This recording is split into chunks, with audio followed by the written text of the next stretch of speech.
बाड्रे में student union पारां ज़रई university टंडोॼां पारां सेमेस्टर फीस वधाइण ऐं बिना सहूलतुनि जे ऑनलाइन क्लासिस हलाइण ख़िलाफ़ एहतजाजी मुज़ाहिरो कयो वियो आहे।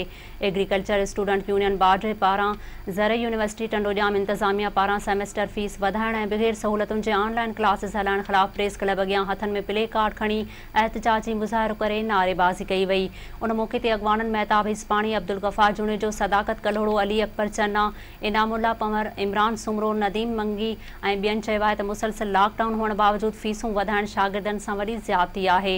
उन्हनि चयो आहे त यूनिवर्सिटी इंतज़ामिया जे अहिड़े फ़ैसिले सबबि उन्हनि शागिर्द ऐं शागिर्दियाणियुनि जी तालीम मुतासिर थियण जो ख़दशो आहे जेके मुसलसल लॉकडाउन सबबि यूनिवर्सिटी जे मुक़ररु कयल ॻरी फीस ॾियण जी सघ बि नथा रखी सघनि। शागिर्दनि वधीक चयो आहे त अक्सर शागिर्द ॿहिराड़ियुनि में रहनि था जिते इंटरनेट सहूलतूं मुयसर न आहिनि। ज़रई यूनिवर्सिटी तरफ़ां ऑनलाइन क्लास हलाइण जो फ़ैसिलो कयो वियो आहे जंहिंसां शागिर्दनि जी तालीम वधीक मुतासिर थींदी। शागिर्दनि खे या इंटरनेट सहूलतूं मुहैया कयूं वञनि या ऑनलाइन क्लासिस न हलाया वञनि।